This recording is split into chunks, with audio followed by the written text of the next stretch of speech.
그래서 간단하게 뭐 좀 소개하고 해야 되겠습니다. 예, 예. 음, 우리 김 목사님부터 좀 하시죠. 간단하게 다 소개. 우리 저부터 소개하라고요? 간단하게 소개를 그래도 한번 하고. 잘 안 들립니까, 배 목사님? 들립니다. 예, 예. 그럼 배 목사님부터 좀 하시고, 그 다음에 내하고 뭐 이렇게 순서대로 하면 되지. 예, 예. 한 10초, 20초 안에. 그 사람 소개 얘기하는 예, 거죠? 예, 예, 예, 예. 헷갈려가지고 본문 소개인지 사람 소개. 그래. 저는 용인에서 어린이집 하고 있습니다. 또 책 읽는 거 좋아해서 이렇게 하게 됐고, 이번에 또 단권 주석률을 많이 갖고 있는데 그냥 개인적으로 안 보게 되더라고요. 그래서 올 한 해 그냥 연구 주석 한번 보자 해서 이렇게 말씀드렸는데 여러분들이 같이 해주셔서 이 한 권을 올해 다 보지 않을까 싶습니다. 감사합니다. 예. 저는 우재형 목사고, 지금 이제 야간 당직도 의사로 바쁘게 하고 있습니다. 지금 김해 있고요. 이런 모임이 많이 생겨서 우리 기독교계의 인프라가 이게 좀 건전하게 이렇게 잘 형성되면 좋겠습니다. 예. 우리 김정일 목사. 네, 저는 김종일입니다. 어, 대구에서 통증의학과 개원의사로 있고요. 그리고 목사 안수도 한 10여 년 전에 받아가지고 목회도 좀 했고요. 그리고 이제 목사로서는 은퇴하고 지금은 이제 한직입니다. 네, 반갑습니다. 목사로 은퇴했다니까 70 넘은 줄 알겠다. 네, 목회를 은퇴했습니다. 우리 손 목사님.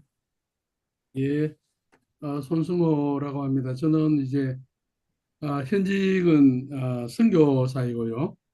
예, 원래 태국 선교사였다가 지금은 울산 경남 이주민 사역자들을 매주 돌보는 그런 사역의 메인 잡이고 또 불교를 연구해서 불교권 선교사들에게 또 효과적으로 복음 전파, 교회 개척 이런 것들을 좀 도와주는 그런 도움입니다. 예, 반갑습니다. 예. 그 다음에 누구요? 전현철 선생님. 예, 저는 전현철 목사고요. 포천에 있습니다. 예, 하여튼 잘 부탁드리겠습니다. 예, 하옥정 선생님.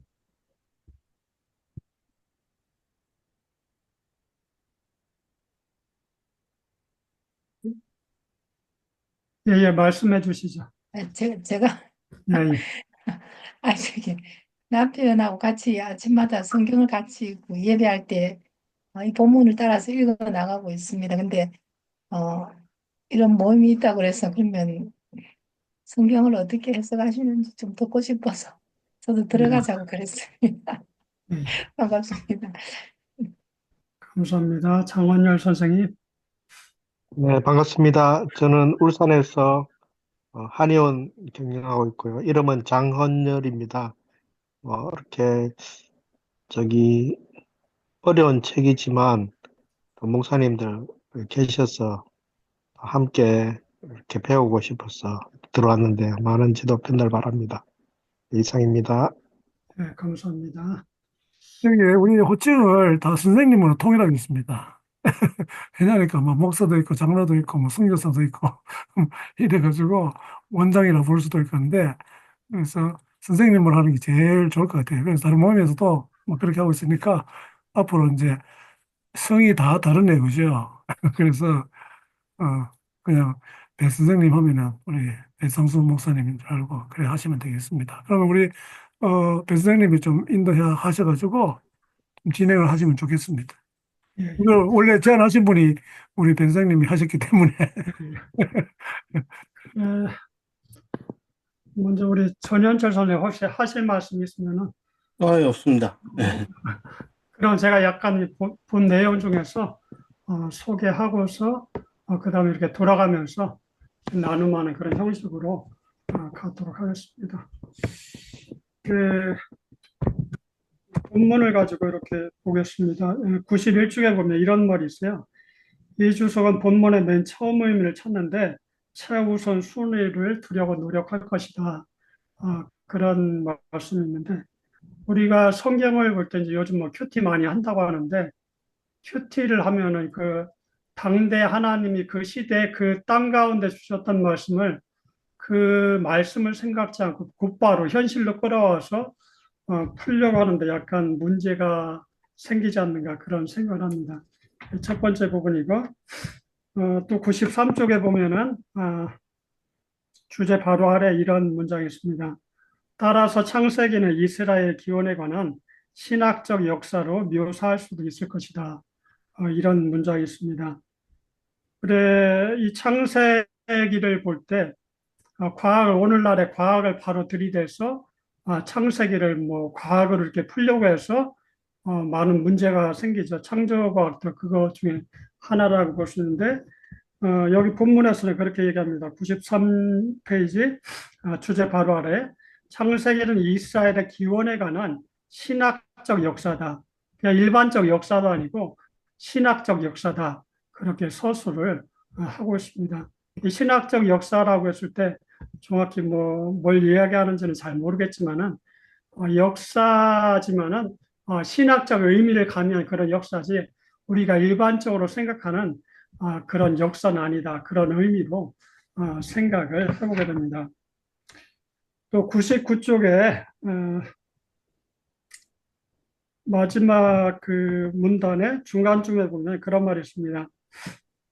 창세기 1장에서 11장은 독특한 이야기로 드러난다. 당시의 창세기 첫 독자들은 창세기와 다른 설명들 사이에 유사성보다는 차이점에 더 주목했을 것이다. 그렇게 이야기를 합니다. 여기 창세기 이 주석을 쓴 저자가 예전에 그 아트라시스 서사시 또 길가메시 서사시 이런 것들을 가지고 와서 설명을 합니다. 근데 보통 생각할 때는 일반적으로 사람들이 하는 얘기들이 창세기가 그런 문헌보다 앞섰을 것이다. 뭐 그런 식으로 얘기하는데 시대적으로 그런 문헌들이 훨씬 더 앞서 있습니다. 시대적으로는 창세기가 뒤쪽에 있는 거고 또 이것의 차이는 그런 어떤 서사시나 신화와는 이렇게 차별점을 두고서 이야기를 합니다. 하나님에 대해서도 사람에 대해서도 전혀 다른 그 또 그 신이 사람을 어떻게 대하는지 그런 신화나 서사시에 나오는 신들과 하나님은 다른 관점에서 사람을 대한다는 그런 것들을 볼 수 있습니다. 그런 신화와 창세기의 그 차이점에 이게 두드러지게 보고서 그걸 이야기하죠. 뭐 어느 게 시대적으로 더 앞서서 뭐 창세기가 그것을 모방하지 않았다. 뭐 그런 쪽의 이야기를 가끔씩 하는데 그런 것은 어떤 시대적인 면에서는 맞지 않다고 볼 수 있습니다. 그런 서사시나 신화들이 창세기보다 훨씬 앞서 있었기 때문이죠. 그리고 133쪽에 보면은 첫째 문단에 그런 표현이 있습니다. 볼레셋 사람의 땅이라는 표현은 엄밀하게 말해서 시대착오적이다. 133쪽 첫 번째 문단 중간 정도입니다. 희생제물이 된 이삭 그 윗문단 볼레셋 사람의 땅이라는 표현은 엄밀하게 말해서 시대착오적이다. 볼레셋 족속은 주전 11세기까지는 가나안에 정착하지 않았기 때문이다. 그렇게 저자가 묘사를 하고 있습니다. 제가 먼저 마지막으로 좀 이렇게 중요하게 보는 것이 168쪽인데 168쪽 첫째 문단의 중간 정도 됩니다. 인상 깊게 본 내용인데요. 168쪽 중간 정도. 우리는 이 본문의 역할을 열왕기하 25장에서 끝나는 이스라엘 역사를 다루는 포르기 편집본의 가장 넓은 틀 안에서 찾아야 한다. 1장 11절에 나오는 바로의 앞점 요소와 솔로몬 통치 말년의 앞서 행동들에 대한 묘사 사이에 상호 참조가 있는 것 같다.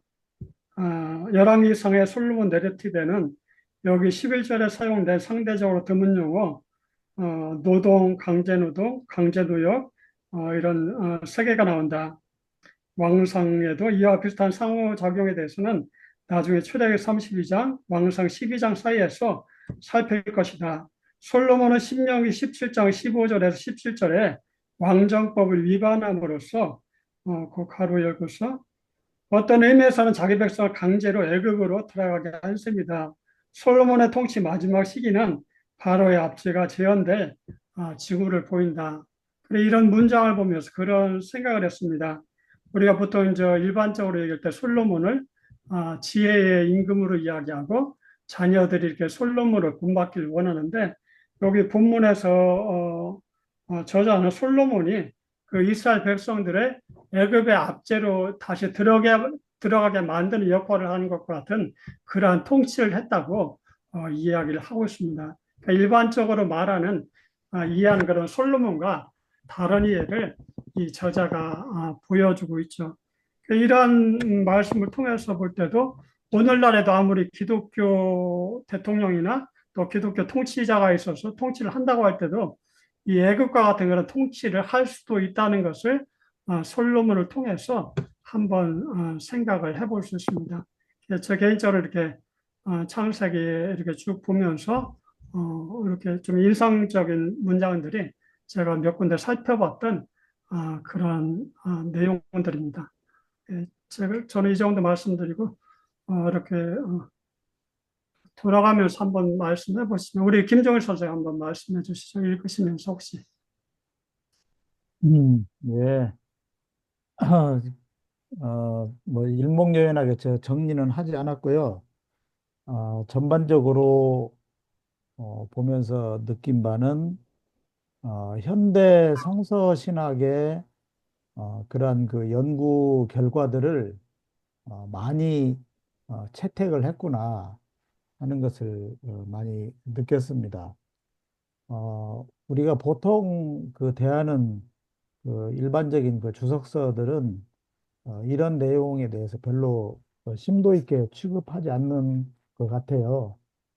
그런데 그이 책은 비교적 뭐 아주 상세하진 않지만 그래도 총괄적인 어떤 그런 그 성서신학의 그런 견해들을 이렇게 소개를 해주고 있어서 성서를 읽어나가는데 꽤 도움이 되겠다 그런 그 생각이 들었습니다.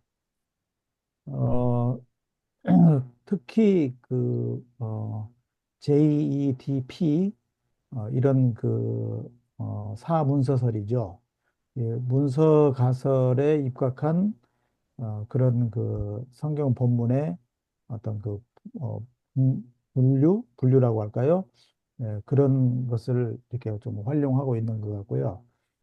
물론 그 JEDP 그 문서 가설이 어디까지나 이제 뭐 정설이라기보다는 이제 가설 단계이긴 하지만 그런 가설들을 최대한 많이 참고하면서 그 성서를 이렇게 그 읽어나가는 것은 그건 참 우리 시대에 많이 필요한 것이 아닌가 그렇게 생각이 들었습니다. 그리고 그 창세기를 어, 전반적으로 이렇게 한번 읽고 묵상하는 가운데 어, 적어도 그 본문이 어, 바벨론 포로기 의 어떤 그런 상황을 많이 반영을 하면서 어, 그 그렇게 아주 그 미약하고 포로기의 상황이 열악한 그런 상황에 있음에도 불구하고 어, 그 하나님께서는 반드시 그 약속하신 바를 이루신다. 그런데 그것은 그 앞서 이제 신학적인 역사라는 용어를 소개를 해주셨는데 어, 하나님께서 족장들을 부르시고 그 족장들에게 했던 약속을 이루어 가시는데 족장들의 그러한 삶의 모습을 보면 그야말로 막 형편없고 좀 전문 용어로 말한다면 건달들 같아요. 거의 건달 수준의 그런 족장들의 그런 그 어떤 생활상 그럼에도 불구하고 하나님께서는 그들을 통해서 그 약속하신 바를 이루어 가신다 하는 것처럼 지금 우리가 이 포로기라고 하는 그런 매우 어, 곤란하고 어려운 그런 상황 가운데 있지만 하나님께서는 반드시 우리를 통해서 또 새로운 그 역사를 펼쳐 가실 것이다 하는 그런 그 소망을 주는 그러한 메시지가 듬뿍 담겨 있지 않는가. 또 이걸 아울러 이제 우리 시대에 적용한다면 우리가 살아가는 이 시대도 정말 녹록지 않지 않습니까? 예, 그럼에도 불구하고 참 남은 자들을 통해서 혹은 어떤 그루터기를 통해서 하나님께서는 분명히 그의 뜻하신 바를 이루어 가실 것이다. 우리가 아무리 참 알량해도 족장들의 그 생활처럼 알량하기 짝이 없어도 하나님께서는 합력해서 선을 이루어 가시는 방향으로 이렇게 이끌어 가시지 않겠는가 하는 그런 어떤 소망을 한번 확인하는 그런 계기가 되었습니다. 이상입니다. 네, 감사합니다. 그 고든 외남의 그 논지나 창세기의 흐름을 일목요연하게 잘 이렇게 정리를 해주신 것 같아요. 예. 우리 장원열 선생님 어떻게 보셨어요? 네, 제가 이렇게 가장 좀 인상 깊었던 내용은 아까 우리 뱃쌤이 말씀했지만 하나님과 하나님의 유일신 사상, 유일신 사상의 신화와 다른 하나님, 그러니까 보통 신화에 있는 신들은 사람들에게 섬김을 받고 또 사람들에 의해서 만들어졌지만 유일신인 야훼 하나님은 인간을 그냥 아까 인간을 위해서 인간의 그 연약함에도 불구하고 어, 그 본인이 하신 말씀을 이 창세기에 그 이스라엘 민족을 택해서 끝까지 이렇게 이루시는 그 하나님, 그걸 굉장히 좀 음, 새롭게 와닿았고요. 그리고 뒤에 보면 그 요셉 이야기가 굉장히 많지만 여기서 이야기하기에는 그 요셉의 그런 스토리보다도 야곱 가족의 주제가 그 야곱이다.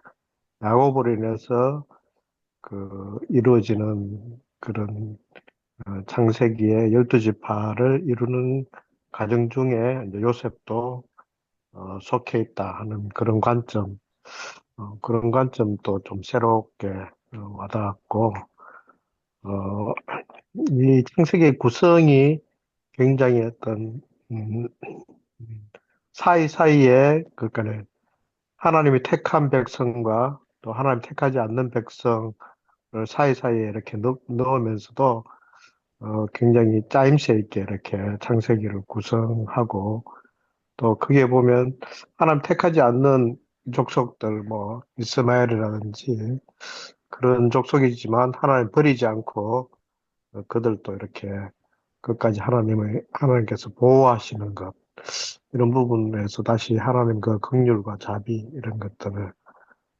느끼게 되었습니다.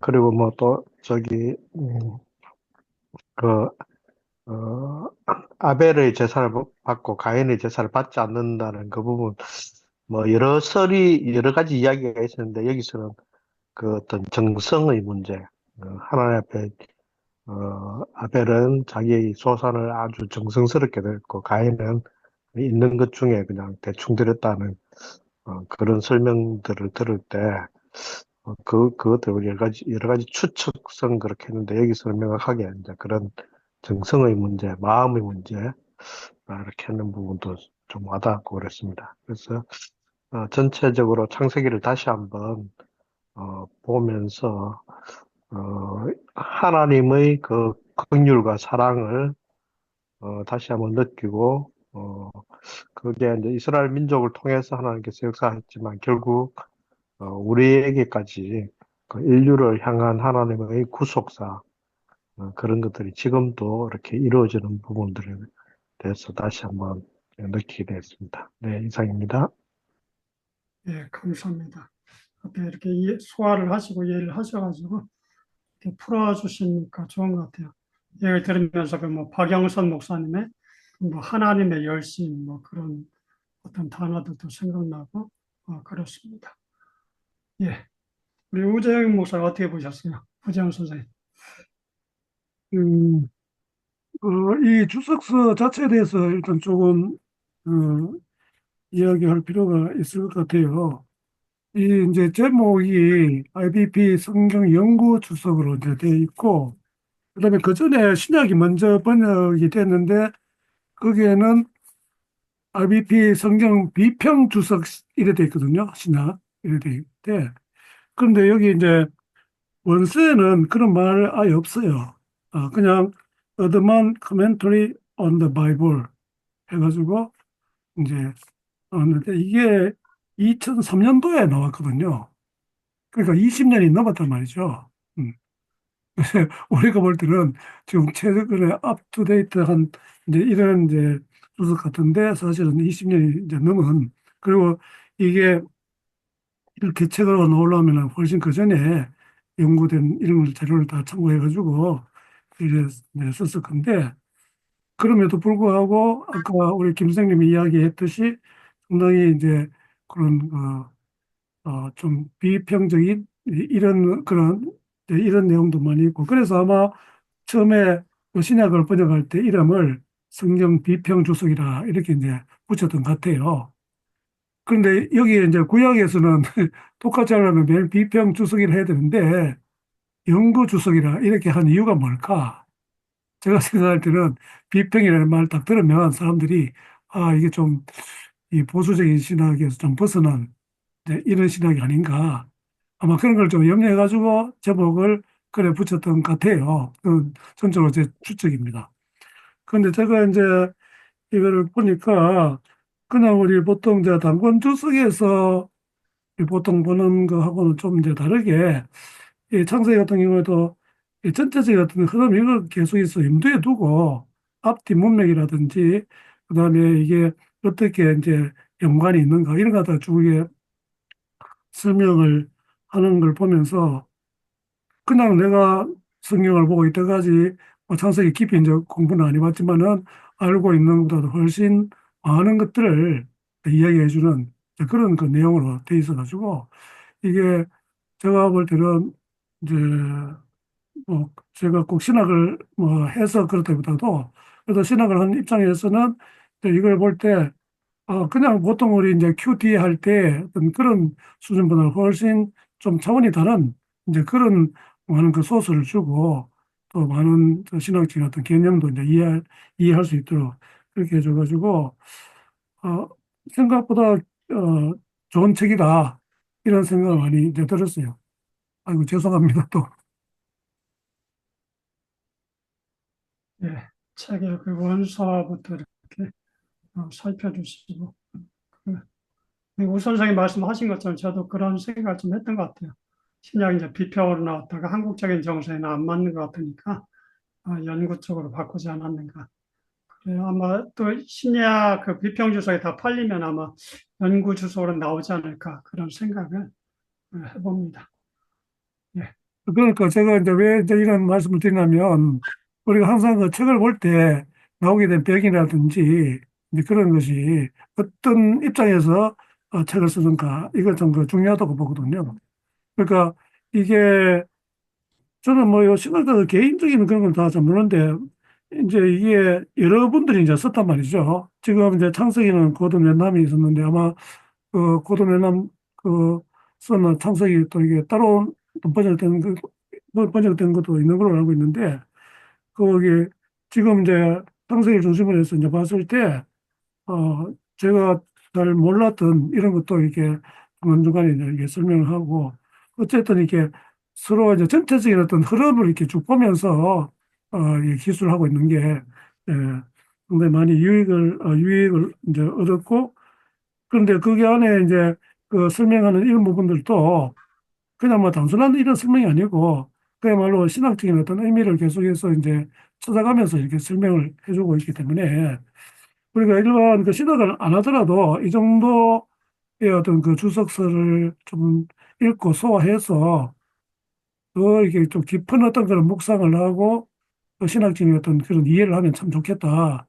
이런 좀 이제 생각을 하면서 지금 읽고 있거든요. 그래서 저도 뭐 이게 책을 각 권별로 이렇게 공부하는 게 뭐 그렇게 많지 않은데 창세기도 뭐 이제 목표할 때 좀 앞부분 해가지고 좀 하다가 이제 말아가지고 깊이 있게 이제 공부는 못했는데 그래도 이 정도만 해도 제가 생각했던 것보다는 좀 더 깊이 있게 많은 것을 이렇게 배울 수 있는 그런 내용으로 되어 있어가지고 앞으로 이걸 계속 공부하면 좋겠다 이런 생각이 드는데 단지 이 책의 조금 이제 약점이라고 하면은 이게 이 저자가 다 이제 다르거든요. 다르다 보니까 전체적인 그 주석서에 들어가서는 이제 뭐 좀 비슷하게 할 수 있는데 앞에 이제 소개한다든지 이런 거는 조금씩 이제 좀 다르게 이제 좀 나와 있어가지고 좀 전체적인 어떤 그 통일을 그 좀 기대하기는 좀 힘들지 않겠나 이런 좀 생각은 이제 들기는 합니다. 예. 예, 예. 고든해남이 이 부분에서 그 성경 전체를 여는 문 창세기 1장에서 11장 다시 읽기해서 오늘 주석한 부분과 유사하기도 하고 단권으로 나왔기 때문에 조금 더 이렇게 깊이 있는 내용을 그 서사시 시나 이렇게 비교하면서 잘 이야기를 해주고 있습니다. 그거 참고하시면 좋을 것 같고요. 손수 선생 어떻게 보셨나요? 예, 저희들이 이제 처음에는 이제 우리말 성경 가지고 가정 예배를 드리다가 또 지난 2년 동안에 영어 성경 가지고 하다가 우리가 이제 태국 선교사 출신이니까 태국어로 지금 하고 있어서 그 성경이 언어가 바뀔 때마다 같은 내용이라도 달리 들려가지고 예를 들어서 한국어 성경을 읽다가 놓친 부분을 영어 성경에서 잡히는 부분도 있고 또 태국어 성경을 읽다가 잡힌 부분도 있고 해서 언어를 바꾸어 주니까 성경이 당연한 어떤 아는 내용으로 들리기보다는 좀 새롭게 들리는 그런 느낌을 받아서 그렇게 하고 있습니다. 이제 근본적으로 저는 사실 이런 주석은 지금까지 보지 않았거든요. 뭐냐면 문서설에 근거해서 그것을 인정하는 사람이 쓴 글, 다시 말하면 이제 JDP 그 문서설이라는 게 보통 보수 신학 입장에서는 인간의 편집이다. 하나님의 성령의 어떤 영감이라기보다는 인간의 편집된 문서로 보고 이제 그 자유주의 신학 출발할 때 이제 그 오경을 문서설로 주장을 하게 되면 예수님께서 오경을 가장 많이 인용을 하셨는데 예수님이 신약에 말씀하신 오경의 내용을 부인함으로 말미암아 성경 전체를 뿌리째 흔들어 버린다. 그래서 이제 문서설의 폐해 그런 것 때문에 주석을 보고 할 때도 문서설하고 상관없는 그런 주석을 계속 지금까지 봐왔는데 이제 이거는 문서서를 인정하는 입장에서 이 저자들이 쓴 거 아닙니까? 갈로에 보면은 뭐 J인이, E인이, D인이 뭐 P 이런 식으로 적은 거 보면. 근데 이제 한 가지 제가 여기에서 좀 지금까지 문서설하고 전혀 관련 없이 된 그러한 성경 주석만 보다가 오랫동안 문서설을 인정하는 이러한 저작을 보면서 놀란 게 뭐냐 하면 오히려 이 사람들이 좀 더 깊이 있게 연구하는 부분이 있다. 그리고 조금 더 말씀드리면 인간의 이성적 논리를 더 많이 사용하다 보니까 반대로 성경을 조금 더 깊이 있게 이해하는 부분이 있지 않겠는가. 저는 무소설 자체는 좀 받아들이지 않지만 이들이 성경을 해석하는 이런 부분들은 참 이 받을 만한 필요가 있다. 그러니까 좀 쉽게 말하면 이 사람들이 공부를 더 많이 하구나. 보통 자유주의 신학자들 공부를 더 많이 한다고 제가 늘 느꼈거든요. 신학을 하면서도. 이제 그런 측면에 있어서는 지금까지 한 방향 비슷한 누가 써도 비슷한 그런 내용들만 보다가 다른 측면에서 성경을 접근하는 걸 보면서 오히려 얻을 게 많다는 그런 생각이 들었습니다. 제가 문서설 자체는 제가 이 용납을 하지 않지만요. 예. 그 다음에 이제 또 하나 제가 이제 이걸 읽으면서 좋아하던 건 뭐냐 하면 이게 우리가 나누기로 되어 있기 때문에 바빠도 멀리 가고 할 때도 이게 책이 무겁지 않습니까? 그런데도 서울에 몇 박 며칠 가면서도 이 책을 무겁게 끌고 갔거든요. 그걸 보기 위해서. 그래서 역시 이렇게 저 같은 경우에 의지가 약해서 이렇게 뭐 나눈다는 이런 그룹이 있어야 보게 되구나. 오히려 이제 그것 때문에 하나의 좋은 게 되고 이제 제가 이걸 읽으면서 이제 쭉 전체적으로 제가 늘 생각한 거 된 거는 사실은 그 야곱을 통해서 이스라엘의 12지파가 발생된 그 과정이나 이런 걸 보면 이 세상 잡배들도 더 못한 세상의 가장 밑바닥 인생보다 더 못한 그런 어떤 가정사 그리고 그런 과정들이 속이고 질투해서 종을 주고 애를 낳게 하고 남편의 사랑을 독차지했다고 또 푸념을 늘어놓고 그런 걸 보고 하면서 어, 하나님께서 그래도 명색이 그 하나님의 어떤 이스라엘의 12지파를 발생시킨 데 있어서 어떻게 이렇게 비도덕적이고 부도덕하고 말도 안 되는 어, 심지어는 유다 같은 경우에는 디나하고 어떤 그 잠자는 그런 거 보면서 세상 소설에도 잘 나오지 않은 이런 내용들로 이렇게 채워져 있을까 그 생각을 많이 했습니다. 생각을 많이 하면서 아까 우리 김정일 선생님이나 또 장헌일 선생님이 하셨던 내용처럼 그 하나님이 하나님의 목적을 이루어 가시고 약속을 이루어 가시는데 인간들의 어떤 결함 또 인간들의 부족함 그런 것들을 다 덮으시고 하나님께서 하나님의 어떤 그러한 약속을 이루어 가시는 걸 볼 때 역시 하나님의 약속과 사랑이 인간의 부족함이나 죄 그런 것보다도 더 승하다, 능가한다. 예, 그런 측면에 있어서 이제 저 자신의 삶을 돌아볼 때도 하나님의 현명으로 볼 때는 예수를 믿었다 해도 그것이 오점 투성인데도 불구하고 하나님께서 그런 것들도 다 용납해 주시는 하나님의 사랑이 있기 때문에 믿으면서 떠나지 아니하고 오늘날까지 믿음을 지킨 것이 아닌가. 또 하나님이 봐주셔서 또 자녀도 예수 믿게 하시고 또 그렇게 믿음의 대가 이어져 가는 것이 아닌가. 그래서 저 자신이 뭐 잘나서 이렇게 하나님 앞에 칭찬받을 만한 일이 있다기보다는 그런 게 전혀 없는데도 불구하고 하나님께서 날마다 이렇게 봐주시고 은혜로 덮으셔서 하나님께서 약속하신 약속을 이루시기 위해서 그 모든 허물들을 덮으시고 나아가는 그 사랑이 있구나. 그 좀 적용하자면 다른 사람들의 부족함이나 그런 것들이 있을 때 이게 정죄할 거리가 하나도 없겠구나. 예. 어떤 사람들의 삶이나 그런 걸 볼 때 그래서 하나님의 사랑이 더 능가한 것처럼 저도 다른 사람들을 볼 때 예수 믿지 않는 사람도 마찬가지인데 볼 때 특별히 이주민 사역자들 돌아보고 또 이주민들을 많이 만나는데요. 돌아보면서 그러한 어떤 하나님의 사랑의 관점에서 사람들을 대하고 용납하는 것이 더 필요하지 않겠는가 하는 그런 생각을 하게 됩니다. 이 정도입니다. 감사합니다. 감사합니다.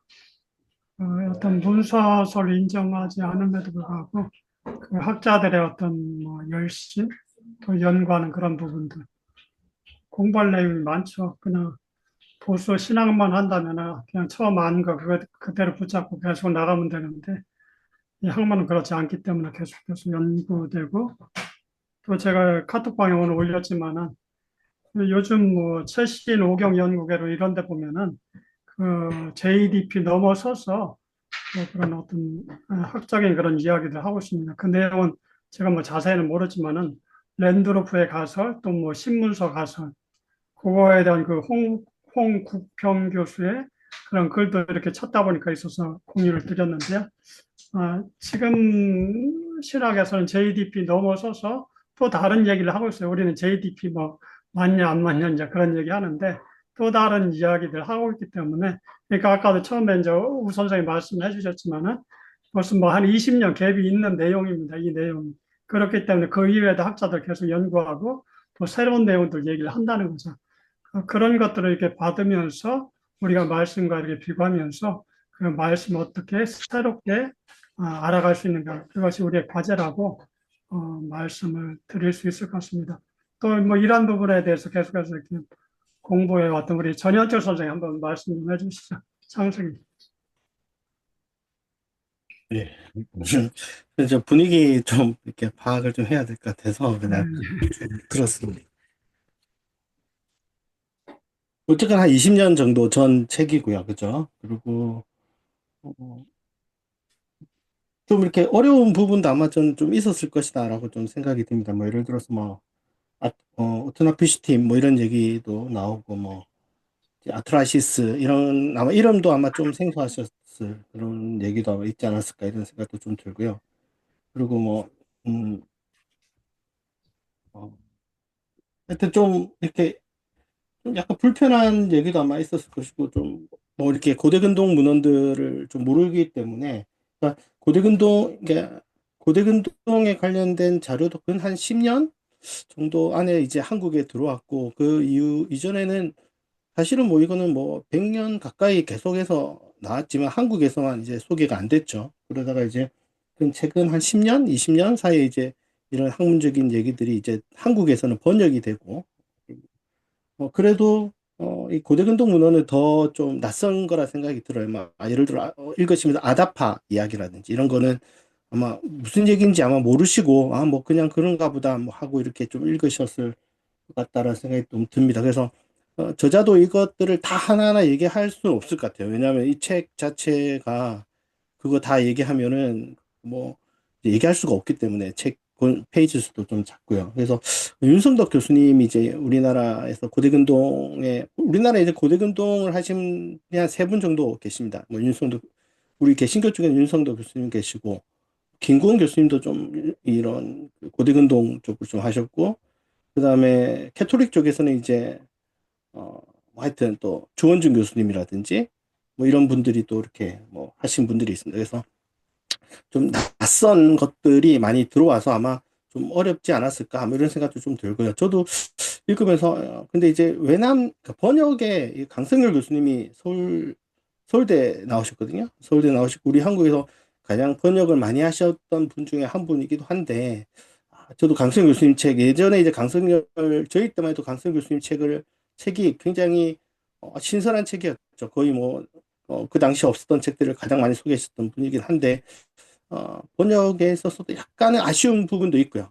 그런 부분에 있어서 외남이 원래 또 좀 그렇게 쓴 부분도 있는 것 같아요. 좀 약간 이분의 그 의도를 알지 못하면 이해하기가 좀 어려운 그런 부분도 있고 번역의 문제인지 외남의 문제인지는 잘 모르겠어요. 제가 원서를 안 봐서 모르겠는데 그런 부분도 있었습니다. 창세기를 읽을 때 저는 좀 이게 무슨 말이지? 하면서 좀 이해가 안 되는 부분도 좀 있었고요. 예, 그런 게 좀, 근데 그건 어쩔 수 없습니다. 이게 번역의 한계도 있고, 저자가, 우리가 바로 이렇게 물어볼 수 있는 분이 아니기 때문에 좀 그런 부분이 있고, 어, 그래도 좀 어려웠을 거라는 생각이 저는 첫째 많이 듭니다. 이 책 자체가. 그런데, 뭘 이렇게, 예. 근데 또 아는 만큼 또 보이는 것도 있고요. 이제, 뭐 이런 뭐 딜문 이런 단어가 나오면 이제 딜문이 뭔지 어딘지 이런 거 잘 모르면 좀 이렇게 그리고 그 당시에 딜문이 갖고 있던 의미 뭐 이런 것들을 좀 알고 있는 사람들한테는 또 그만큼 보이는 게 있고 또 모르면 또 한없이 또 어려운 얘기일 수도 있고 그래서 뭐좀 그런 것들이 있습니다. 그래서 이게 이제 우리가 이거 성경이 뭐 창세기가 모세가 썼다든지 예를 들어서 뭐 아니면 그 당시에 뭐 받아 적었다든지 이런 식으로 생각하면 좀 이해할 수 없는 부분들이 좀 상당히 있습니다. 예를 들어서 뭐 블레셋 뭐 아까 얘기하신 것처럼 블레셋이라든지 이런 것들은 12세기 들어오면서 이제 들어왔던 민족이었기 때문에 그 이전에 뭐 플랫셋이 들어간다. 이랬을 때 이제 시대착오적인 그런 표현들이 있다. 뭐 이렇게 이런 것도 이제 뭐 등등등 나올 수 있는데 이런 이제 되게 좀 이런 것들이 우리한테 힘든 부분이죠. 예, 그런 뭐 창세기를 공부할 때 또 그런 부분들이 좀 있잖아 있는 것 같고 근데 이제 이게 창세기를 읽을 때 우리가 이렇게 그 외람도 그렇지만 계속해서 그 고대근동 이야기를 끌어오는 거는 그 시대 사람들은 그러한 그 배경 지식이 있는 거죠. 예를 들어서 우리의 가장 큰 문제는 성경을 21세기 시각에서 고대 문헌을 읽는다는 거예요. 그러니까 뭐 똑같이 생각해도 될 것 같습니다. 고대인들이 현대의 글을 읽었을 때 얼마만큼 이해할 수 있을까랑 또 고대 문헌을 현대인이 읽었을 때 우리는 다 알고 있다 생각하지만 완전히 모르는 거죠. 그러니까 이 시대 사람들은 기본적으로 아트라시스 정도는 알고 있고 길가메시 같은 워낙 유명했던 책이기 때문에 이런 것들 이제 기본적으로 다 알고 있을 만한 그런 유명한 얘기 뭐 이런 것들을 우리는 사실 전혀 모르고 있는 거죠. 그 시대 사람들이. 예, 우리가 예를 들어서 일본이라는 나라의 어떤 동화라든지 소설이라든지 아니 뭐 아까 태국 선교사님 계시나요? 태국 선교사님 있으면 태국의 어떤 유명한 이야기인데 우리는 전혀 모를 수 있는 거예요. 예. 그러니까 그 나라에 대한 문화를 모르고 읽었을 때 이해할 수 없는 것처럼 이 창세기도 그 시대 사람들이 썼을 때는 당연히 보여지는 게 있거든요. 예를 들어서 뭐 아까 똑같은 노아 이야기가 거의 똑같습니다. 그러니까 아트라시스도 그렇고 어떤 길가메시에 보면 길가메시에서도 그 길가메시의 노아가 오트나 피시팀이거든요. 오트나 피시팀의 이야기 거기서는 또 얘기가 또 다릅니다. 약간의 그 방주 얘기까지는 똑같고요. 방주 이야기까지는 똑같고 그 이후에 이제 영원한 생명을 얻는 이야기 뭐 이런 얘기들이 이제 나왔을 때 좀 이제 또 다른 뭐 선악과하고도 연결이 될 수 있겠죠. 그러니까 그런 식의 어떤 사고를 했던 그런 배경에서 어, 그런 걸 아는 사람들이 보는 거하고 우리가 이제 현대인들이 21세기 시가 전혀 모르는 상황에서 보는 거하고 역시 차이가 좀 있지 않을까. 그래서 똑같은 인간 창조에서만 봐도 고대인들은 그 고대 문헌의 가장 기본적인 인간이란 존재는 왕의 하수인이거든요. 왕의 노예. 그러니까 인간은 어찌 보면 우리 창세기만큼 인간을 인간답게 그 창조한 그런 경우가 별로 없기 때문에 대부분들은 그냥 인간은 노예로서 그러니까 왕권 이데올로기의 하나의 만들어진 이야기 속에서 인간은 일하기 위한 존재 그런 식으로 만들었다면 창세기는 왕이 신의 아들이 왕이 아니라 신의 그 아들이 모든 인간이라는 거. 그래서 완전히 기존의 모든 개념을 다 깨뜨린다는 거에서 고대 근동에 이런 문헌은 없거든요. 그러니까 고대 근동의 문헌들을 이해하는 상황에서는 그러니까 창세기의 인간 창조는 굉장히 충격적인 얘기죠. 그러니까 쉽게 얘기하면 한글 뭐 이런 창제 이런 얘기도 보면 모든 사람에게 모든 지식을 가르쳐 준다는 어떤 그런 것이 굉장히 그 당시에는 기득권을 잃어버리게 하는 아주 파격적인 어떤 그 한글 창제의 어떤 목적이었던 것처럼 인간에 대해서 그렇게 귀하게 여겼던 적이 없었는데 성경은 모든 고대 근동에 그런 문헌이 없죠. 그러니까 인간이 신의 형상을 닮았다. 그러니까 그게 왕이 원래 신의 아들 왕 누구예요? 항상 보면 고대 근동의 모든 문헌은 신의 아들 뭐 왕의 누구 뭐 이런 식으로 나오는데 성경은 신의 형상을 닮은 사람이 왕이 아니라 인간이다. 모든 인간이다. 라는 아주 파격적인 것을 통해서 고대 근동의 문헌과 성경이 얼마나 큰 파격적인 선을 긋고 있는가를 아주 잘 보여주는 게 이 인간 창조에 있어서 어떤 그런 특징 같고요. 이런 것들이 이제 고대 그 시대 사람들이 이해하던 시대에서 그 문헌을 볼 때의 또 충격 같은 것들이 있는 거죠. 그리고 예를 들어서 뭐 디나 사건, 뭐 형사치수제 같은 경우가 이제 현대 사회에서는 이건 말도 안 된다. 이거 뭐 시아버지하고 며느리하고 잠자리를 한다. 뭐 이런 얘기가 이제 나올 수 있겠지만 고대 사회에 아주 너무 당연한 문화. 예, 이건 모든 문화권에 있습니다. 모든 문화권에. 예를 들어서 뭐 특히 이제 중개 아수르 문헌 이런 데도 보면 그러니까 법에 있습니다. 법에 며느리가 이제 자식을 못 낳거나 그러니까 남편이 죽었거나 했을 때는 그 형제들뿐만이 아니라 그 시아버지 근데 시아버지가 안 된다? 그러면 시아버지의 형제 그리고 시아버지 형제의 형제의 형제까지 이렇게 해서 집안의 대를 잇는 거 형사치수제는 고대근동 사회의 그냥 당연한 문화였거든요. 그러니까 그런 거가 우리 사회에서는 도저히 용납이 안 되지만 고대 사회 너무나 당연한 문화고 그러면 그러니까 그리고 성경이 좀 어려운 이유는 이런 문화들이 정상적으로 이렇게 이루어졌을 때는 안 나옵니다. 정상적인 거는 그들도 다 이해하기 때문에. 근데 문제는 그들이 볼 때도 정상적으로 이 문화들이 잘 이행이 안 될 때 성경이 기록되고 또 그것에 대해서 문제를 제기를 했을 때, 그러니까 우리는 그 문화도 모르는데 그 시대 사람들도 좀 해결하기 어려운 그런 문제가 터졌을 때 더 어려운 거죠. 그러니까 예를 들어 루키도 마찬가지고 루키의 형사치수제 같은 그런 문제도 그렇고 그 다음에 디나 사건도 그냥 일반적이지 않은 거죠. 그러니까 일반적이면 차라리 기록이 안 될 만큼 어렵지 않은 거예요. 근데 기록이 된 거는 그 시대 사람들도 어렵기 때문에 우리는 더 어려운 거죠. 그러니까 형사치수제 자체도 우리는 용납하기 어려운데 이게 또 뭐 또 거기서 또 문제가 생기니까 그러니까 이런 것들이 우리가 그 시대의 문화를 어느 정도 이해하느냐에 따라서 이제 성경을 읽어낼 수 있는 어떤 힘이 좀 더 생길 수 있고 그렇게 좀 보여지고요.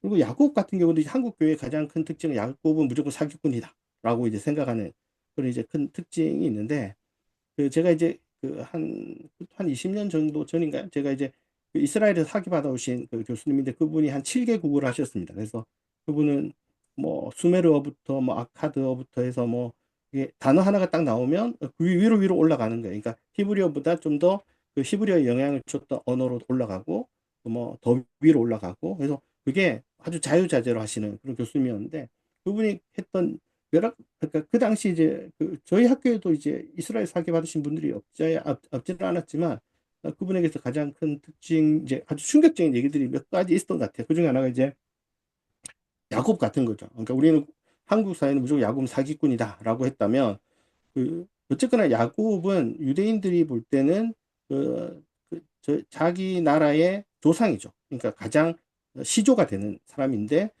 그렇게 정말 생각했을까? 그렇게 안 본다는 거예요. 이 교수님께서는. 그래서 그분이 하신 얘기가 우리 성경에는 예전에 그 야곱은 종용한 사람이로돼라고 쓰여져 있었어요. 종용하다. 그래서 최근에는 이제 개혁 개정에서는 조용하다라고 번역이 됐고, 근데 이게 탐임입니다. 탐임이란 단어는 완전한, 흠이 없는 이란 단어예요. 그래서 완전히 다르게 보는 거예요. 그러니까 오히려 야곱은 자기 조상으로서 전혀 흠이 없는 그런 인물로서 접근을 해요. 아예 처음부터. 그래서 우리가 생각하는 야곱은 사기꾼이다라는 어떤 시각의 어떤 우리가 볼 땐 그런 부분이 많죠. 근데 이제 유대인들은 오히려 이 탐이라고 쓰여져 있는 이 단어가 3명 나옵니다. 예를 들어서 노아가 나오고요. 욥이 나오고요. 그리고 야곱이 나오는 거예요. 그럴 정도의 아주 최상급의 인물로서의 시조로서 보고 있다라는 게 이제 우리가 우리의 시각과 이제 히브리어를 막 능통으로 하시는 분과의 어떤 차이점이죠. 그래서 그런 식에서 이제 접근을 해보면 좀 우리가 보는 것과 굉장히 많은 차이들이 있다. 이런 것들도 좀 있는 것 같고, 뭐, 그런 것 같습니다. 그래서 좀 이런 문화들을 아는 만큼 좀 보이는 것들이 좀 있지 않았을까? 뭐 이런 것들이 좀 있고, 그렇죠. 그러니까 제가 이제 분위기를 잘 몰라서, 여기 분위기를 잘 몰라서 어디서 어디까지 얘기를 해야 될지 모르겠지만, 예. 그래서 좀 뭐, 제가 또 모이는 또 다른 모임에서는 이제 질문들을 많이 합니다. 질문을 하고 이제 대답을 이제 준비해 와서 이제, 근데 교수님들도, 질문을, 공부 안 하고 오시면 대답 잘 못 하시고요. 예, 딴 얘기 하십니다. 자기 공부하신 거 하시고, 어떤 이제 교수님 같은 경우 정말, 뭐 정말 은퇴하실 때 됐으면 이제 거의 모르는 거 없거든요. 자기 전공에 의하면. 그런데도 또 공부해 오셔서 그 질문을 또 대답해 오시면서 자기도 새롭게 공부하셨다 하시는 걸, 제 선생님 같은 경우에 또 아직도 연구하시는 그런 분들도 있는 것 같고요. 그래서 사실 구약이 좀 어렵고요. 그리고 이 외남 글은 조금 더 어려운 것 같습니다. 제가 생각할 때는 외남 글이 고대 근동을 아는 만큼 보이기 때문에, 그러니까 뭐 아다파 이야기를 안 읽어보고 나서 아다파에 대해서 이렇게 나오는 거 어느 정도는 읽을 수 있지만 우리가 자료 자체가 없거든요. 한국에. 그래서 굉장히 좀 어려운 부분도 있지 않았을까. 저도 이제 윤성도 교수님 아니었으면 아다파 이야기 같은 건 전혀 몰랐을 것이고 그리고 이제 그분이 뭐 이렇게 번역하신 것들이 꽤 많습니다. 그러니까 우리나라에 아직 소개가 안 됐지만 그러니까 그 원어를 번역하신 거 그런 것들이 이제 저는 조금 일찍 접한 것도 있고 좀 이렇게 그래서 저도 이제 대학원 때 좀 고대근동이 궁금해서 고대근동을 수업을 들으면서 어, 그러니까 뭐 이렇게 고대근동은 진짜 공부하지 않으면 모르거든요. 그러니까 그 수업에 들어가지 않으면 어, 잘 접근하기가 어렵습니다. 그래서 그 수업할 때 저도 이제 조금 이렇게 이해했던 것 같고, 그래서 조금 어렵지만 그래도 좀 뭐 적절히 잘한 부분도 있는 것 같고, 그래도 약간 번역에 아직 약간 아쉬움이 있다. 예, 뭐 이런 느낌이 좀 들었던 글이었던 것 같습니다. 예. 예. 좀 더 이렇게 들었던 얘기들보다 약간 깊이 있는 그런 이야기들을 해주신 것 같아요. 이야기 들으면서 고대 근동에 대해서 조금 관심을 가져야겠다는 그런 생각도 들고, 우리나라도 고대 근동학회 이렇게 형성돼 있어서 지금 주원준 교수 그분이 회장으로 돼 있고, 윤성덕 교수 이분 같은 경우 이집트 전공학자로 이렇게 활동을 하고 있죠. 뭐 학회도 뭐 해마다 이렇게 한두 번 열리는 걸로 그렇게 알고 있습니다. 그래. 창세기 같은 경우 고대 이야기 했던 것처럼 고대 근동학을 전제하지 않고서는 이해하기 어려운 그런 부분들이 어, 많이 있죠.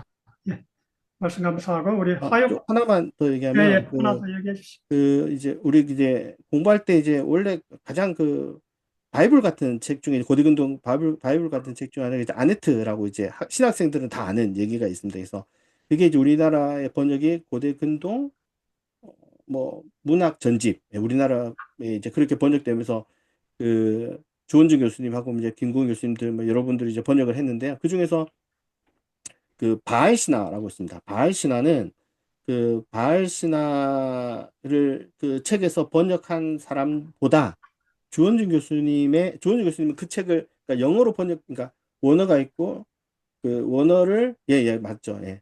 원어를 번역한 게 아니라 그러니까 번역한 걸 번역한 게 아니라 그냥 원문서를 그냥 바로 번역하신 거예요. 예. 그래서 바알 신화 같은 경우는 원래 그 책을 번역하신 분 거보다도 주원주 교수님이 쓰신 번역하신 그게 훨씬 더 정확합니다. 왜냐하면 번역하신 분하고 계속 이렇게 이제 원서 갖고 얘기를 하시고 그분이 히브리어가 아니죠. 그거는 어디죠? 무슨 언어죠? 하여튼 그 언어 틀린 것까지 다 잡아내셔서 예. 주원주 교수님이 오히려 그 번역이 훨씬 더 좋고요. 그래서 우리는 이제 바알에 대해 잘 몰라요, 사실은. 왜냐하면 성경은 바알을 비판할 뿐이지 바알을 가르쳐 주질 않거든요. 예. 그러니까 성경에는 사실은 바알의 흔적들이 많아요. 바알 이야기가. 그렇지만 얘기하려고 한 게 아니라 지적하다 보니까 나오는 거예요. 근데 이제 그러다 보니까 바알 얘기가 뭔지를 잘 모르는 거죠. 그래서 그런 데 있어서 이제 바알 신화 같은 경우는 좀 알고 있어야지. 그러니까 걔네들이 원래 얘기하고 있는 신화들이 뭔지는 좀 알고 바알 신화 같은 경우 좀 읽어서 근데 좀 쉽지는 않습니다. 예. 그래서 바알 신화를 좀 이해하고 이제 성경을 보면 훨씬 더 바알이 좀 많이 보이는. 그래서 주원진 교수님 근데 좀 어렵긴 한데 주원진 교수님이 하신 거가 그래도 좀 있으니까 예, 또 한번 읽어보실 기회가 있으면 읽으시면 좋겠고 사실은 이제 주원진 교수님이 한 몇 년 전에 이거를 이제 바할 신화에 관련된 책만 또 따로 쓰시려고 하셨거든요. 근데 지금 몇 년째 책이 안 나오세요. 예. 그래서 그게 좀 아쉽긴 한데 좀 편하게 좀 쓰신 것 있을 수 있는데 좀 그런 게 좀 아쉽지만 나중에 또 바할 신화 같은 경우는 성경 읽을 때 꼭 읽어볼 필요가 있지 않는가. 뭐 예를 들어 아다파까지는 몰라도 예. 왜냐하면 성경에서 가장 그 문제는 이 바알 종교거든요. 그래서 바알 종교 때문이라도 좀 알고 있으면 좀 좋지 않을까 이런 얘기가 하나 더 얘기를 드리고 싶습니다. 예. 예. 좀 전에 그 오재환 소장님 말씀해 주셨지만 고대 근동 문학 선집 이렇게 해서 이 뒤편을 보니까 고대 근동에 대해서 한 27권의 책이 나와 있네요, 벌써. 많이 연구가 돼 있고 번역돼 있고 그런 것 같습니다. 예, 하옥경 선생님 한번 말씀해 주시죠. 마이크 켜시고요. 마이크 꺼져 있네.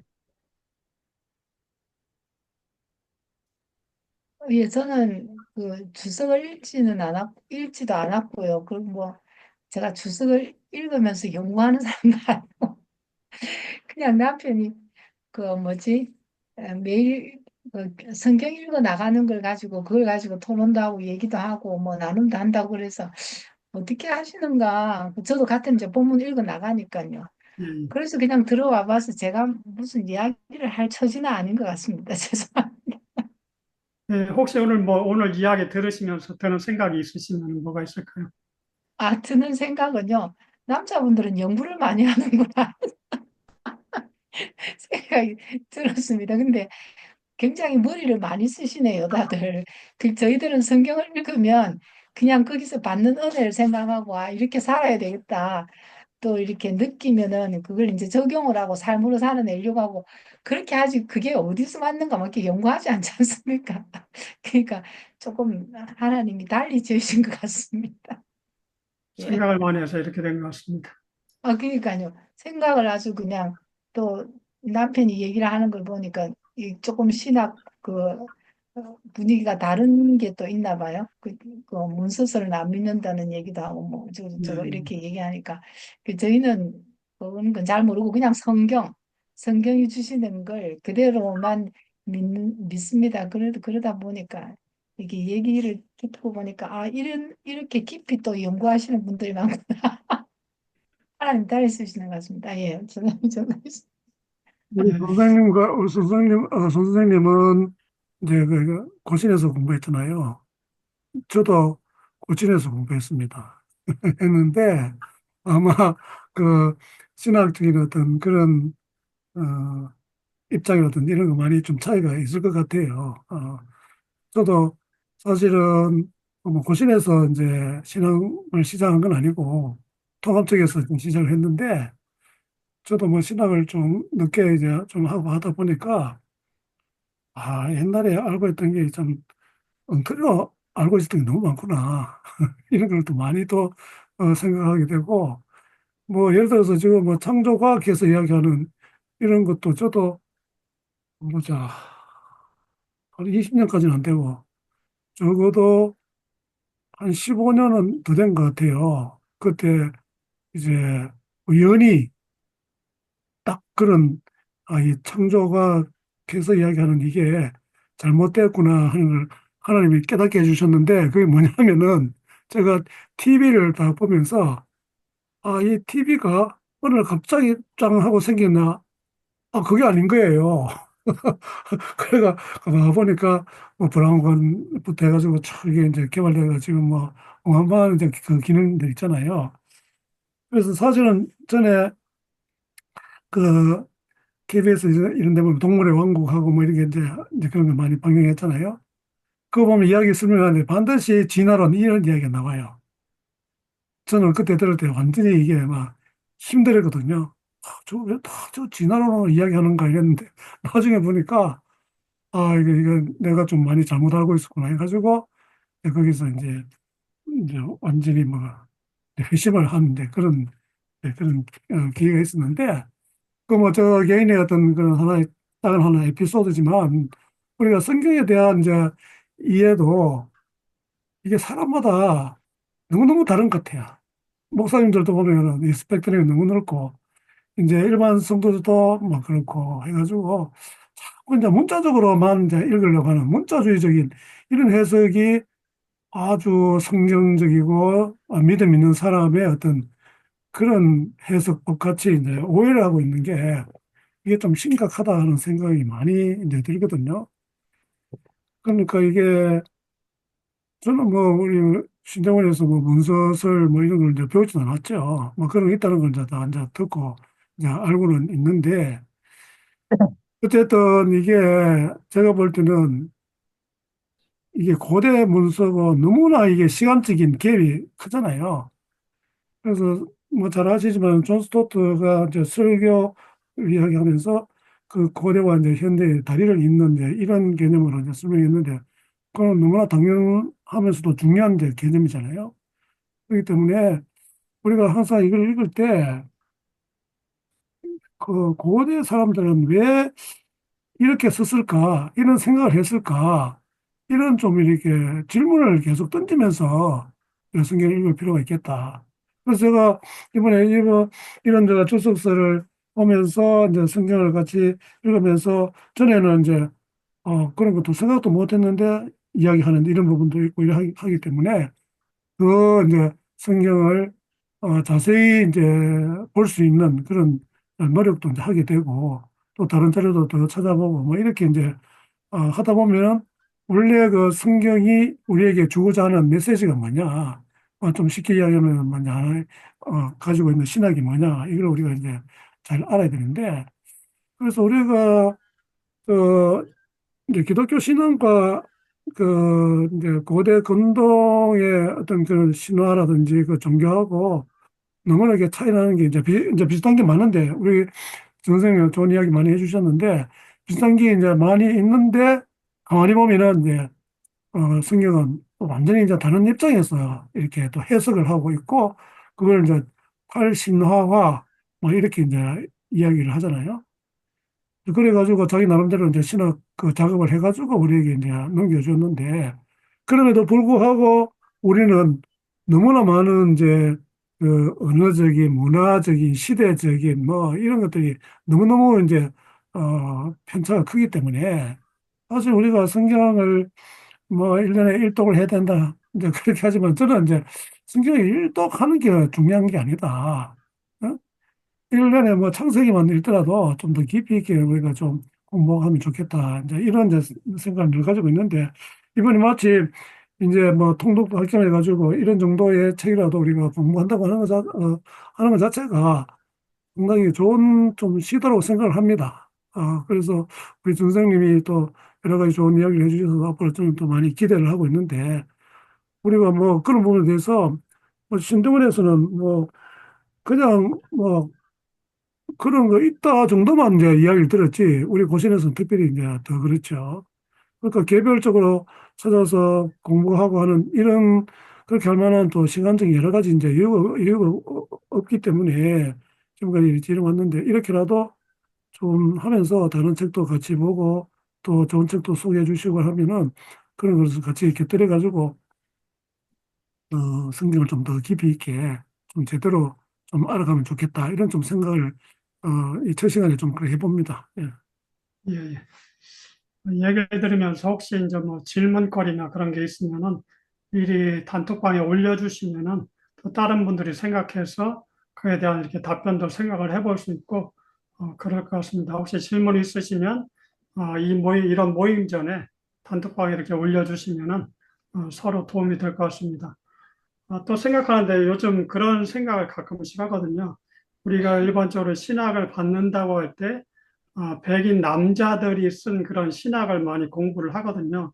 근데 이제 어느 위치, 어느 시대, 어느 땅에 있느냐에 따라서 신학이 이렇게 다를 수 있다고 봅니다. 무슨 얘기인가 하면은, 만약에 백인 여자가 신학을 해서 글을 쓴다면 남자가 하는 것하고 틀리고, 또 아프리카 지역의 남성이 신학을 해서 예, 풀어낸다면, 또 여성이 신학을 해서 풀어낸다면 다른 이야기들이 나올 수 있다는 것입니다. 그래서 제 개인적으로도 그 무사두베라는 그 제3세계 아프리카 여성인데 미국에서 신학을 하고 있는데 그 여성이 식민지 그런 생활도 하고 해서 했는데 그 책을 내고 또 그 내용을 풀어낸 거 보고서 이 사람들은 성경을 또 이렇게 보는구나. 그렇게 생각을 한 적이 있습니다.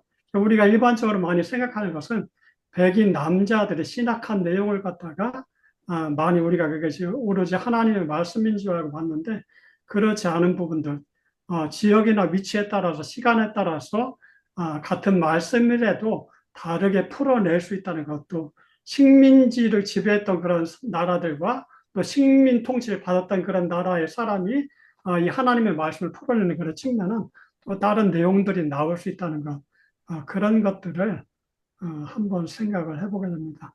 혹시 뭐 다른 말씀 하실 말씀 있으면 한두 번 더 이야기해 주시죠. 거의 뭐 다 하긴 했지만은.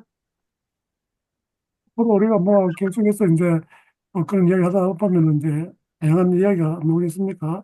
예, 예. 이제 그 지금 변호사님 이야기 하시는 거 들으면서 그 이제 그 콘텍스트, 이게 참 중요하잖아요. 그래서 최종원 교수인가 그분이 쓴 책 가운데 텍스트와 콘텍스트 하는 그런 책도 있잖아요. 그것도 아주 좋은 책인데, 우리가 자꾸 이제 그 텍스트 자체만 많이 붙들고 뭐 이렇게 실험해온 이제 그런 역사가 많았다고 보는데, 거기서 방금 이야기하신 그 결국은 이제 그 컨텍스트, 어떤 컨텍스트에서 그 텍스트를 보느냐, 그 해석하느냐, 이게 많이 다르잖아요. 그래서 최근에 아마 또 이제 나온 책 가운데 그 우리나라 여자 신학자들이 쓴 그런 또 이 책이 또 있더라고요. 저 책 이름 잊어먹은데 그, 그 생각보다도 우리나라에도 여성 신학자들이 꽤 있더라고요.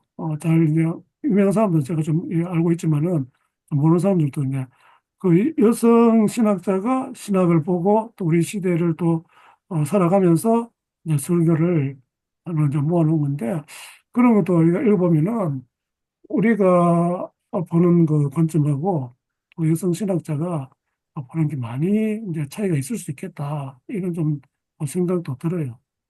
그러니까 이 신학 이거는 뭐 어느 학문이나 마찬가지지만 밑도 끝도 없을 것 같고 성경 자체가 또 이제 그런 또 속성을 또 가지고 있어가지고 그래도 우리가 죽을 때까지 뭐 이렇게 이제 실험하면서 공부하면서 그렇게 뭐 살아가야 되겠나 이런 좀 생각이 듭니다. 예. 예, 뭐 오늘 이 정도 하고서 정리하시면 될 것 제가 같습니다. 그냥 여담 삼아 예, 한 말씀만 잠깐 예, 드리면은, 그리고 기도하고 마치면 되겠습니다. 저더러 기도하라고요? 예, 마지막 여담하시고 그러면 말 안 해야 되겠는데. 하세요. 예, 하여간, 이 모임이 좀 기대가 돼요. 왜냐면은, 제가 지난 시간에도 잠깐 제 소개를 하면서 말씀을 드렸습니다만은, 제가 그 한 10년 가까이 창조과학교에서 창조과학 강사를 했습니다. 그래서 어디 주일학교나 심지어 뭐 성서신학원 이런 데 가서도 열변을 토하면서 창세기 1장과 2장은 흔히 자유주의 신학자들이 문서설이라 하면서 그렇게 이야기하고 역사 비평이라 하면서 막 난도질을 하고 이렇게 하는데 하면서 막 그런 걸 막 아주 그냥 무식이 용감이라고 막 비판을 하고 하면은 그 신학교 학생들이 막 박수를 치고 좋아했어요. 예, 그 정도로 이제 제가 선동가였습니다. 그런데 이제 교회에서 그 말씀을 강해를 하고 이렇게 하면서 성경을 조금 더 열심히 보다 보니까 이게 그간에 알고 있었던 것이 너무 일단 사실과 다르다는 것을 알게 됐어요. 그러니까 이게 무슨 설이냐, 그걸 떠나서 사실과 다른 어떤 그런 어떤 지식을 너무나 많이 갖고 있었다는 것을 깨닫고 이제 그런 것들을 이제 많이 버렸습니다. 하여간 사실이 아니다라고 싶은 것은 이제 거의 다 버렸고 사실에 가까운 것만 취하는 방향으로 이렇게 쭉 해왔는데 이제 지금부터 여담입니다. 2분만 하겠습니다. 어제 아침엔가 저희 집사람이 저를 이제 병원에 출근길에 늘 태워주거든요. 태워주면서 아침에 여호수아서를 묵상해야 돼서 매일 묵상이 그 여호수아서인가 봐요. 여호수아서를 묵상을 했는데 거기에 그 막 진멸 전쟁 이런 거 나오는데 그걸 묵상하고 나니까 너무 지금 은혜가 안 되고 막 오히려 시험들 나간다면서 힘들다 하면서 나들 어떻게 생각하냐고 그러더라고요. 그래서 아 이게 진멸 전쟁이 이스라엘은 뭐 다윗 시대만 해도 그 무기가 변변치 않아 가지고 쇠를 다룰 줄도 몰라 가지고 블레셋 마을에 가서 쇠를 다루고 그때 요나단하고 사울만 겨우 칼을 가지고 있었고 나머지는 다 무슨 농기구 가지고 전쟁을 했다고 그렇게 나와 있는데 그걸 참고를 한다면 어, 여호수아기에 나오는 그 진멸 전쟁은 그 당시에 어떤 문학적인 그런 어떤 서사다. 하나의 전쟁기라고 하는 것이지 그걸 역사로 볼 수는 없다. 그리고 사사기와 여호수아서를 또 비교를 하면은 여호수아서에서는 다 싸그리 다 점령을 했다고 나오지만 사사기로 벌써 가면은 점령을 못 해가지고 어, 쫓겨다니고 쩔쩔매는 그런 거 많이 나온다. 그래서 이런저런 것들을 다 참고한다면 그 당시에 진멸전쟁은 아수르라든지 또는 그 어떤 주변의 강대국들이 정말 히타이트 족속이나 무력이 센 철기 문명을 가지고 했던 그런 데서 그런 진멸전쟁 한 것을 모티브로 해가지고 바벨론 포로기에 있는 사람들이 우리가 정말 악의 세력에 지지 말고 다 우상을 타파하고 어떤 그러한 신앙을 가지도록 독려하는 그런 어떤 문학적인 신학으로 봐야 되지 않겠느냐. 네, 그렇게 잠깐 설명을 했어요. 그러니까 이제 좀 안심이 되고 속이 시원하다 그러면서 그러는 거예요. 제가 거기서 어떤 통찰을 얻었냐면은 이렇게 지금 학자들의 연구가 모든 것을 다 말해주는 것은 아니지만 아직도 가설이 많이 있고 정말 모르는 것이 더 많다고 볼 수 있겠죠. 그렇지만은 적어도 지금까지 어떤 고대 근동을 연구하신 분들, 그다음에 또 비평학적으로 성서를 공부하신 분들, 또 현대 과학을 공부하면서 성서를 어떻게 해석할까 이런 것을 가지고 또 애쓰시는 분들이 많이 있는데 문자적인 해석이 아니고 어떤 그런 그 심도 있는 그런 해석을 그렇게 해나간다면은 많은 우리 성도님들한테 큰 유익이 있지 않을까 그런 생각이 들었습니다. 그래도 기도해야 됩니까? 예. 저는 좋습니다. 기도가 제일 힘든데. 예. 네, 그럼 기도하겠습니다. 음. 하나님 감사합니다. 이렇게 그 말씀을 신학적인 그런 연구와 함께 묵상하면서 이렇게 읽어나가는 그런 프로그램 가운데 우리가 이렇게 참여해서 또 귀한 시간을 갖게 되었습니다. 이 모든 것이 배후에서 인도하시는 하나님의 손길로 저희는 믿고 또 감사를 드립니다. 아울러 우리가 여기에서 참 하나님의 말씀의 그 깊이를 더욱더 많이 깨닫고 또 이것을 우리 주변에도 참 아름다운 언어로 감동의 그러한 표현으로 전할 수 있는 우리가 되게 하여 주시기를 간절히 구하오며 다시 만날 때까지 은혜 가운데 살아갈 수 있게 하여 주십시오. 감사하오며 예수님의 이름으로 기도합니다.